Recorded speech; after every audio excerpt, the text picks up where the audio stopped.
Good morning students. Commercial law ਦੇ ਵਿੱਚ ਅਸੀਂ ਚੈਪਟਰ ਕਰ ਰਹੇ ਸੀ ਕੈਪੈਸਿਟੀ ਆਫ ਪਾਰਟੀਜ਼, ਜਿਹਦੇ ਵਿੱਚ ਮੈਂ ਤੁਹਾਨੂੰ ਆਲਰੇਡੀ ਮਾਈਨਰ ਦੀ ਪੋਜੀਸ਼ਨ ਐਕਸਪਲੇਨ ਕਰ ਚੁੱਕੀ ਹਾਂ ਔਰ ਮੈਂ ਤੁਹਾਨੂੰ ਦੱਸ ਚੁੱਕੀ ਹਾਂ ਕਿ ਕੌਣ ਪਰਸਨ ਆ ਜਿਹੜਾ ਕਿ ਕੈਪੇਬਲ ਹੁੰਦਾ ਆ ਕੰਟਰੈਕਟ ਸਾਈਨ ਕਰਨ ਦੇ ਲਈ। First of all a person should be major, means ਉਹਦੀ ਏਜ ਜਿਹੜੀ ਆ ਮੋਰ ਦੈਨ 18 ਈਅਰ ਹੋਣੀ ਚਾਹੀਦੀ ਆ। And the second, a person should be of sound mind, and third, a person should not be disqualified by any law. So ਅਸੀਂ minor ਦੀ position already discuss ਕਰ ਚੁੱਕੇ ਹਾਂ।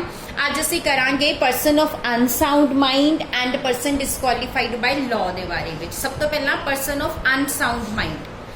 ਕੋਈ ਵੀ ਵੈਲਿਡ ਕੰਟਰੈਕਟ ਦੇ valid ਹੋਣ ਦੇ ਲਈ ਇਹ ਜ਼ਰੂਰੀ ਆ ਕਿ ਕੰਟਰੈਕਟ ਦੀਆਂ ਜਿਹੜੀਆਂ ਪਾਰਟੀਆਂ ਹੈਗੀਆਂ ਆ ਉਹਨਾਂ ਦਾ ਸਾਊਂਡ ਮਾਈਂਡ ਹੋਣਾ ਚਾਹੀਦਾ ਆ। ਸੋ ਕੋਈ ਵੀ ਕੰਟਰੈਕਟ ਜਿਹੜਾ ਕਿਸੇ ਅਨਸਾਊਂਡ ਮਾਈਂਡ ਪਰਸਨ ਦੁਆਰਾ ਕੀਤਾ ਜਾਂਦਾ ਆ ਉਹਨੂੰ ਵੋਇਡ ਕਿਹਾ ਜਾਂਦਾ ਆ। ਇਹਦੇ ਪਿੱਛੇ ਰੀਜ਼ਨ ਕੀ ਆ ਕਿ ਅਸੀਂ ਇੱਕ ਪੁਆਇੰਟ ਪੜਿਆ ਸੀ ਫ੍ਰੀ ਕੰਸੈਂਟ ਵਾਲਾ, ਜਿਹਦੇ ਵਿੱਚ ਅਸੀਂ ਇਹ ਪੜਿਆ ਸੀ ਕਿ ਉਹਨਾਂ ਦੀ ਕੰਸੈਂਟ ਜਿਹੜੀ ਹੈਗੀ ਆ ਉਹ ਮੈਚ ਕਰਨੀ ਚਾਹੀਦੀ ਆ। ਇਟ ਮੀਨਸ ਦੋਨੋਂ ਪਾਰਟੀਜ਼ ਕੰਟਰੈਕਟ ਕਰਨ ਦੇ ਟਾਈਮ ਤੇ ਸੇਮ ਥਿੰਗ ਨੂੰ ਸੇਮ ਮੈਨਰ ਦੇ ਵਿੱਚ ਸੋਚ ਰਹੀਆਂ ਹੋਣ। ਸੋ ਉਹਨਾਂ ਦਾ ਮਾਈਂਡ ਜਿਹੜਾ ਹੈ ਉਹ ਕੰਸੈਂਟਡ ਹੋਣਾ ਚਾਹੀਦਾ ਆ। ਬਟ ਸਟੂਡੈਂਟਸ ਅਨਸਾਊਂਡ ਮਾਈਂਡ ਦੇ ਕੇਸ ਦੇ ਵਿੱਚ ਕੀ ਹੁੰਦਾ ਆ ਕਿ ਇੱਕ ਜੋ ਵਰਡ ਯੂਜ਼ ਕੀਤਾ ਜਾਂਦਾ ਆ ਮਾਈਂਡ, ਉਹ ਉਸ ਪਰਸਨ ਦੇ ਕੋਲ ਨਹੀਂ ਆ ਜਿਹੜੀ ਕੰਸੈਂਟ ਜਿਹਦੀ ਲਈ ਗਈ ਆ, ਕਿਉਂਕਿ ਉਹਦਾ ਮਾਈਂਡ ਕੀ ਆ, ਅਨਸਾਊਂਡ ਆ। ਠੀਕ ਹੈ, ਹੁਣ ਅਨਸਾਊਂਡ ਮਾਈਂਡ ਦਾ ਮਤਲਬ ਕੀ ਆ ਕਿ ਕਿਹੜਾ ਪਰਸਨ ਆ ਜਿਹੜਾ ਅਨਸਾਊਂਡ ਮਾਈਂਡ ਦਾ ਹੁੰਦਾ ਆ। ਅਸੀਂ ਇਹ ਡਿਸਕਸ ਨਹੀਂ ਕਰਾਂਗੇ ਕਿ ਕੌਣ ਆ ਅਨਸਾਊਂਡ ਮਾਈਂਡ ਵਾਲਾ, ਅਸੀਂ ਇਹ ਡਿਸਕਸ ਕਰਾਂਗੇ ਕਿ ਕੌਣ ਆ ਜਿਹਦਾ ਮਾਈਂਡ ਸਾਊਂਡ ਹੁੰਦਾ ਆ। A person is said to be of sound mind for the purpose of making a contract if at the time when he make it he is capable of understanding it and of forming a rational judgment as to its effect upon his interest। ਕਿਸੇ ਵੀ person ਨੂੰ ਅਸੀਂ sound mind ਤਾਂ ਹੀ ਕਵਾਂਗੇ ਕੋਈ contract sign ਕਰਨ ਦੇ ਲਈ ਅਗਰ ਜਦੋਂ ਉਹਨੇ ਕੰਟਰੈਕਟ ਸਾਈਨ ਕੀਤਾ ਉਸ ਟਾਈਮ ਤੇ ਉਹ ਕੈਪੇਬਲ ਹੋਣਾ ਚਾਹੀਦਾ ਆ ਕੰਟਰੈਕਟ ਦੀਆਂ ਟਰਮਸ ਔਰ ਕੰਡੀਸ਼ਨਸ ਨੂੰ ਅੰਡਰਸਟੈਂਡ ਕਰਨ ਲਈ। ਮੀਨਸ ਉਹਨੂੰ ਕੰਟਰੈਕਟ ਦੇ ਟਰਮਸ ਔਰ ਕੰਡੀਸ਼ਨਸ ਸਮਝ ਆਈਆਂ ਹੋਣ। ਐਂਡ ਸੈਕਿੰਡ, ਉਹਦੇ ਨਾਲ ਹੀ ਉਹ ਇਹ ਵੀ ਜੱਜ ਕਰ ਸਕੇ ਕਿ ਜੋ ਕੰਟਰੈਕਟ ਸਾਈਨ ਕਰ ਰਿਹਾ ਉਹਦੇ ਤੇ ਕੀ, ਉਹਦੇ ਇੰਟਰਸਟ ਤੇ ਕੀ ਇਫੈਕਟ ਹੋਏਗਾ, ਕਿ ਉਹ ਕੰਟਰੈਕਟ ਉਹਦੇ ਲਈ ਬੈਨੀਫੀਸ਼ੀਅਲ ਹੋਏਗਾ ਜਾਂ ਨਹੀਂ ਹੋਏਗਾ। ਅਗਰ ਉਹ ਇੰਨਾ ਸਮਝ ਸਕਦਾ ਆ ਇਟ ਮੀਨਸ ਉਹ ਸਾਊਂਡ ਮਾਈਂਡ ਆ। ਠੀਕ ਆ, ਹੁਣ ਇਹਦੇ ਵਿੱਚ ਨਾ ਕੁਝ ਫਰਦਰ ਕੰਡੀਸ਼ਨਸ ਆ ਕਿ ਇੱਕ ਪਰਸਨ ਜਿਹੜਾ ਵੈਸੇ ਅਨਸਾਊਂਡ ਮਾਈਂਡ ਆ, ਮੀਨਸ ਉਹਦਾ ਮਾਈਂਡ ਸਾਊਂਡ ਨਹੀਂ ਆ ਬਟ ਓਕੇਜਨਲੀ ਉਹਦਾ ਮਾਈਂਡ ਸਾਊਂਡ ਹੋ ਜਾਂਦਾ, ਯਾਨੀ ਕੁਝ ਟੈਂਪਰਰੀ ਤੌਰ ਤੇ ਕੁਝ ਟਾਈਮ ਪੀਰੀਅਡ ਲਈ ਉਹਦਾ ਮਾਈਂਡ ਸਾਊਂਡ ਹੋ ਜਾਂਦਾ ਆ। ਫਿਰ ਉਸ ਟਾਈਮ ਤੇ ਜਦੋਂ ਉਹਦਾ ਮਾਈਂਡ ਸਾਊਂਡ ਆ, ਅਗਰ ਉਸ ਟਾਈਮ ਤੇ ਉਹ ਕੰਟਰੈਕਟ ਸਾਈਨ ਕਰ ਰਿਹਾ ਆ, ਅਦਰਵਾਈਜ਼ ਉਹਦਾ ਮਾਈਂਡ ਅਨਸਾਊਂਡ ਆ, ਬਟ ਜਿਸ ਟਾਈਮ ਥੋੜੇ ਇੰਟਰਵਲ 'ਚ ਉਹਦਾ ਮਾਈਂਡ ਸਾਊਂਡ ਹੁੰਦਾ ਆ ਉਦੋਂ ਜਦੋਂ ਉਹ ਕੰਟਰੈਕਟ ਸਾਈਨ ਕਰ ਲੈਂਦਾ ਤਾਂ ਫਿਰ ਉਹ ਕੰਟਰੈਕਟ ਜਿਹੜਾ ਆ ਵੈਲਿਡ ਹੁੰਦਾ ਆ। ਇਸੇ ਤਰ੍ਹਾਂ ਸੈਕਿੰਡ ਕੀ ਆ ਕਿ ਇੱਕ ਪਰਸਨ ਜਿਹੜਾ ਵੈਸੇ ਸਾਊਂਡ ਮਾਈਂਡ ਆ ਬਟ ਓਕੇਸ਼ਨਲੀ ਉਹਦਾ ਮਾਈਂਡ ਅਨਸਾਊਂਡ ਹੋ ਜਾਂਦਾ ਆ। ਠੀਕ ਆ, ਫਿਰ ਉਸ ਟਾਈਮ ਤੇ ਜਦੋਂ ਉਹ ਕੰਟਰੈਕਟ ਸਾਈਨ ਕਰ ਰਿਹਾ ਜੇ ਉਹਦਾ ਮਾਈਂਡ ਅਨਸਾਊਂਡ ਆ ਤਾਂ ਉਹ ਪਰਸਨ ਜਿਹੜਾ ਹੈਗਾ ਆ ਉਹਦੇ ਦੁਆਰਾ ਸਾਈਨ ਕੀਤਾ ਗਿਆ ਕੰਟਰੈਕਟ ਜਿਹੜਾ ਆ ਵੈਲਿਡ ਨਹੀਂ ਆ। ਸੋ ਅਸੀਂ ਬਸ ਇਸ ਗੱਲ ਨੂੰ ਧਿਆਨ 'ਚ ਰੱਖਣਾ ਆ ਕਿ ਜਦੋਂ ਕੰਟਰੈਕਟ ਸਾਈਨ ਕੀਤਾ ਜਾ ਰਿਹਾ ਕਿ ਉਸ ਟਾਈਮ ਤੇ ਉਸ ਪਰਸਨ ਦਾ ਮਾਈਂਡ ਸਾਊਂਡ ਹੈ ਜਾਂ ਨਹੀਂ ਆ। ਸੋ ਉਸ ਟਾਈਮ ਤੇ ਜੇ ਉਹਦਾ ਮਾਈਂਡ ਸਾਊਂਡ ਆ ਤਾਂ ਕੰਟਰੈਕਟ ਵੈਲਿਡ ਆ, ਔਰ ਜੇ ਉਹਦਾ ਮਾਈਂਡ ਸਾਊਂਡ ਨਹੀਂ ਆ ਤਾਂ ਕੰਟਰੈਕਟ ਜਿਹੜਾ ਹੈਗਾ ਵੈਲਿਡ ਨਹੀਂ ਆ। ਨਾਲੇ ਇਹ ਵੀ ਗੱਲ ਡਿਸਾਈਡ ਜਿਹੜੀ ਹੁੰਦੀ ਆ ਕੋਰਟ ਕਰਦਾ ਆ ਕਿ ਕਿਹੜੀ ਪਾਰਟੀ ਜਿਹੜੀ ਆ ਉਹ ਸਾਊਂਡ ਮਾਈਂਡ ਹੈ ਜਾਂ ਨਹੀਂ, ਯਾਨੀ ਕਿ ਜਦੋਂ ਉਹਨੇ ਕੰਟਰੈਕਟ ਸਾਈਨ ਕੀਤਾ ਸੀ ਕਿ ਉਸ ਟਾਈਮ ਤੇ ਉਹਦਾ ਮਾਈਂਡ ਸਾਊਂਡ ਸੀ ਜਾਂ ਨਹੀਂ। ਇੱਥੇ ਅਨਸਾਊਂਡਨੈਸ ਦਾ ਮਤਲਬ, ਮਾਈਂਡ ਦੀ ਅਨਸਾਊਂਡਨੈਸ ਦਾ ਮਤਲਬ ਕਿਸੇ ਤਰ੍ਹਾਂ ਦੀ ਕੋਈ ਵੀਕਨੈਸ ਨਹੀਂ ਆ ਜਾਂ ਕੋਈ ਮੈਮਰੀ ਲਾਸ ਨਹੀਂ ਆ। ਇਹਦਾ ਮਤਲਬ ਸਿਰਫ ਜਿਹੜਾ ਹੈਗਾ ਆ ਕੰਟਰੈਕਟ ਦੇ ਟਰਮਸ ਨੂੰ ਅੰਡਰਸਟੈਂਡ ਕਰਨ ਦਾ ਨਹੀਂ ਆ, ਬਲਕਿ ਨਾਲ ਦੀ ਨਾਲ ਉਹਦੇ ਇਫੈਕਟ ਨੂੰ ਵੀ ਅੰਡਰਸਟੈਂਡ ਕਰਨਾ ਆ। ਠੀਕ ਹੈ, ਸੋ ਅਸੀਂ ਕਿਹੜੀ ਜਿਹੜੀ ਅਨਸਾਊਂਡਨੈਸ ਹੁੰਦੀ ਆ ਉਹ ਕਿਹੜੇ ਰੀਜ਼ਨਸ ਕਰਕੇ ਅਰਾਈਜ਼ ਹੁੰਦੀ ਆ। ਸਭ ਤੋਂ ਪਹਿਲਾਂ ਹੈਗੀ ਇਡੀਓਸੀ। ਇੱਕ ਇਡੀਅਟ ਪਰਸਨ ਜਿਹੜਾ ਹੁੰਦਾ ਆ ਉਹ ਪਰਸਨ ਹੁੰਦਾ ਆ ਜਿਹੜਾ ਕਿ ਬਚਪਨ ਤੋਂ ਹੀ ਸੇਨ ਨਹੀਂ ਹੁੰਦਾ, ਮੀਨਸ ਉਹਦਾ ਮੈਂਟਲ ਉਹਦਾ ਮਾਈਂਡ ਇੰਨਾ ਡਿਵੈਲਪ ਨਹੀਂ ਹੋਇਆ ਹੁੰਦਾ ਕਿ ਉਹ ਕਿਸੇ ਵੀ ਆਰਡੀਨਰੀ ਮੈਟਰ ਨੂੰ, ਕਿਸੇ ਵੀ ਨਾਰਮਲ ਗੱਲ ਨੂੰ ਵੀ ਸਮਝ ਸਕੇ। ਸੋ ਇਸ ਕਰਕੇ ਇੱਕ ਈਡੀਅਟ ਨਾਲ ਸਾਈਨ ਕੀਤਾ ਗਿਆ ਐਗਰੀਮੈਂਟ ਵੋਇਡ ਹੁੰਦਾ ਆ। ਸੈਕਿੰਡ ਆ ਲੂਨੇਸੀ ਐਂਡ ਇਨਸੈਨਿਟੀ। ਲੂਨੇਸੀ ਐਂਡ ਇਨਸੈਨਿਟੀ ਕੀ ਹੁੰਦੀ ਹੈ? ਇੱਕ ਮਾਈਂਡ ਦੀ ਨਾ ਡਿਸੀਜ਼ ਹੁੰਦੀ ਆ। ਇੱਕ ਲੂਨੈਟਿਕ ਪਰਸਨ ਜਿਹੜਾ ਹੁੰਦਾ ਆ ਉਹ ਕਿਸੇ ਰੀਜ਼ਨਸ ਦੇ ਕਰਕੇ, ਕੋਈ ਮੈਂਟਲ ਸਟ੍ਰੇਨ ਜਾਂ ਕਿਸੇ ਡਿਸੀਜ਼ ਦੇ ਕਰਕੇ ਜਿਹੜਾ ਹੈਗਾ ਆ ਉਹ ਕੰਟਰੈਕਟ ਨੂੰ ਅੰਡਰਸਟੈਂਡ ਨਹੀਂ ਕਰ ਸਕਦਾ। ਸੋ ਇਸ ਕਰਕੇ ਉਹਦੇ ਨਾਲ ਕੀਤਾ ਗਿਆ ਕੰਟਰੈਕਟ ਵੀ ਜਿਹੜਾ ਆ ਉਹ ਵੈਲਿਡ ਨਹੀਂ ਹੁੰਦਾ। ਥਰਡ ਪੁਆਇੰਟ ਹੈ ਡਰੰਕਨੈਸ ਦਾ। ਡਰੰਕਨੈਸ ਕੋਈ ਵੀ ਪਰਸਨ ਜਿਹਨੇ ਕਿਸੇ ਤਰ੍ਹਾਂ ਦੇ ਕੋਈ ਵੀ ਇੰਟੌਕਸੀਕੈਂਟਸ ਲਏ ਹੋਏ ਆ, ਅਲਕੋਹਲ ਲਿਆ ਹੋਇਆ ਆ, ਉਸ ਟਾਈਮ ਤੇ ਉਹ ਪਰਸਨ ਵੀ ਇੰਨਾ, ਉਹਦਾ ਮਾਈਂਡ ਇੰਨਾ ਸਾਊਂਡ ਨਹੀਂ ਹੁੰਦਾ ਕਿ ਉਹ ਕਿਸ ਕੰਟਰੈਕਟ ਦਾ ਟਰਮਸ ਔਰ ਕੰਡੀਸ਼ਨਸ ਨੂੰ ਅੰਡਰਸਟੈਂਡ ਕਰ ਸਕੇ।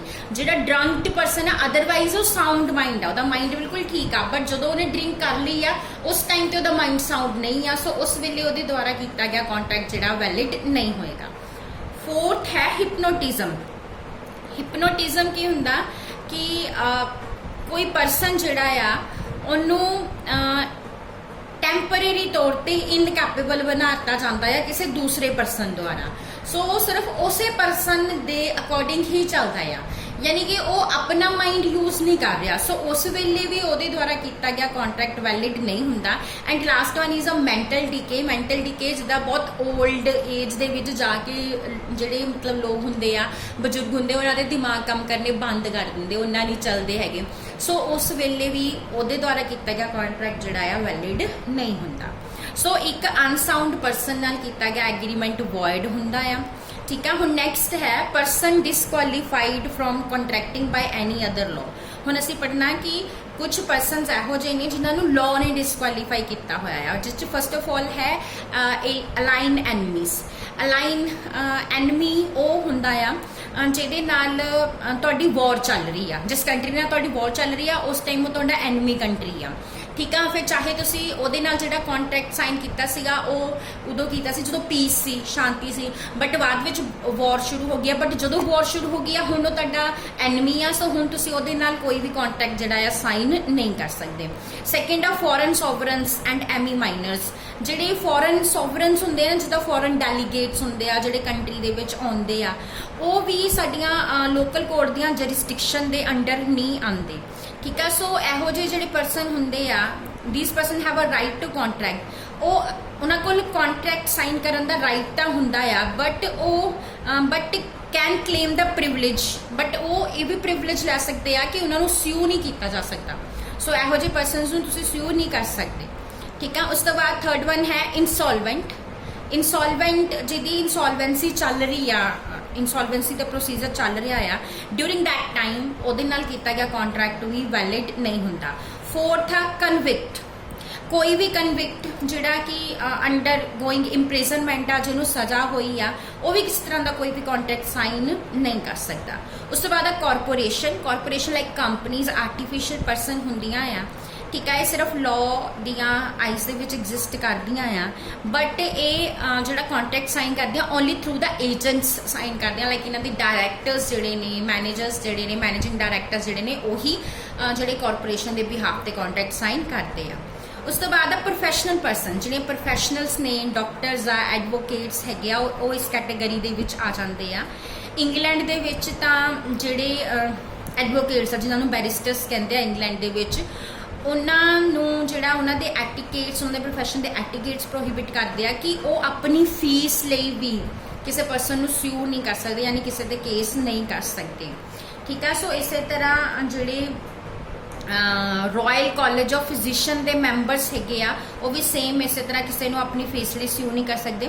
ਬਟ ਇੰਡੀਆ ਦੇ ਵਿੱਚ ਇਹੋ ਜਿਹੀਆਂ ਕੋਈ ਡਿਸਕੁਆਲੀਫਿਕੇਸ਼ਨਸ ਨਹੀਂ ਹੈਗੀਆਂ। ਇੰਡੀਆ ਦੀ ਜਿਹੜੀ ਬਾਰ ਕਾਉਂਸਲ ਆ ਉਹਦੇ ਅਕੋਰਡਿੰਗ ਇੱਕ ਹਾਈ ਕੋਰਟ ਦਾ ਜਿਹੜਾ ਐਡਵੋਕੇਟ ਹੈਗਾ ਆ, ਉਹ ਆਪਣੇ ਕਲਾਇੰਟ ਨਾਲ ਕੰਟਰੈਕਟ ਵੀ ਸਾਈਨ ਕਰ ਸਕਦਾ ਹੈ ਤੇ ਆਪਣੀ ਫੀਸ ਲਈ ਉਹਨੂੰ ਸਿਊ ਵੀ ਕਰ ਸਕਦਾ ਆ। ਐਂਡ ਲਾਸਟ ਪੁਆਇੰਟ ਹੈ contractual capacity of a married woman. ਇੱਕ ਮੈਰਿਡ ਵੂਮਨ ਵੈਸੇ ਤਾਂ ਕੰਟਰੈਕਟ ਸਾਈਨ ਕਰਨ ਦੇ ਲਈ ਕੰਪੀਟੈਂਟ ਹੁੰਦੀ ਆ। ਉਹ ਜੇ ਉਹ ਮੈਰਿਡ ਹੋ ਗਈ ਆ ਤਾਂ ਇਹਦਾ ਮਤਲਬ ਇਹ ਨਹੀਂ ਹੈਗਾ ਕਿ ਉਹਦੀ ਕੰਟਰੈਕਚੁਅਲ ਕੈਪੈਸਿਟੀ ਜਿਹੜੀ ਹੈਗੀ ਆ ਉਹ ਖਤਮ ਹੋ ਗਈ ਆ। ਠੀਕ ਆ। ਈਵਨ ਉਹ ਆਪਣੀਆਂ ਨੈਸੈਸਿਟੀਜ਼ ਨੂੰ ਸੈਟੀਸਫਾਈ ਕਰਨ ਲਈ ਆਪਣੇ ਹਸਬੈਂਡ ਨੂੰ ਵੀ ਵਾਈਂਡ ਕਰ ਸਕਦੀ ਆ। ਸੋ ਮੈਰਿਡ ਵਿਊਮਨ ਜਿਹੜੀ ਹੈਗੀ ਆ ਉਹ ਕਿਸੇ ਨੂੰ ਵੀ ਸਿਊ ਵੀ ਕਰ ਸਕਦੀ ਆ ਤੇ ਉਹਨੂੰ ਵੀ ਸਿਊ ਕੀਤਾ ਜਾ ਸਕਦਾ ਆ। ਸੋ ਇਹ ਕੁਝ ਪਰਸਨਸ ਨੇ ਜਿਹੜੇ ਡਿਸਕੁਆਲੀਫਾਈਡ ਹੁੰਦੇ ਆ। ਸੋ ਸਟੂਡੈਂਟਸ ਇਹਦੇ ਨਾਲ ਹੀ ਸਾਡਾ ਇਹ ਅੱਜ ਦਾ ਜਿਹੜਾ ਲੈਕਚਰ, ਇਹ ਟੌਪਿਕ, ਇਹ ਚੈਪਟਰ ਵੀ ਖਤਮ ਹੋ ਜਾਂਦਾ ਆ। ਸੋ ਹੁਣ ਐਂਡ ਦੇ ਵਿੱਚ ਮੈਂ ਤੁਹਾਨੂੰ ਇਹੀ ਇੱਕ ਵਾਰ ਫਿਰ ਤੋਂ ਦੱਸਣਾ ਚਾਹੁੰਦੀ ਆ ਕਿ ਕਿਸੇ ਵੀ ਪਰਸਨ ਦੇ ਕੰਟਰੈਕਟ ਸਾਈਨ ਕਰਨ ਲਈ ਜ਼ਰੂਰੀ ਹੁੰਦਾ ਆ ਕਿ ਉਹ ਪਰਸਨ ਜਿਹੜਾ ਆ ਮੇਜਰ ਹੋਵੇ, ਉਹਦਾ ਮਾਈਂਡ ਸਾਊਂਡ ਹੋਵੇ ਔਰ ਉਹਨੂੰ ਕਿਸੇ ਵੀ ਲਾਅ ਨੇ ਡਿਸਕੁਆਲੀਫਾਈ ਨਾ ਕੀਤਾ ਹੋਵੇ ਕੰਟਰੈਕਟ ਸਾਈਨ ਕਰਨ ਲਈ। Thank you.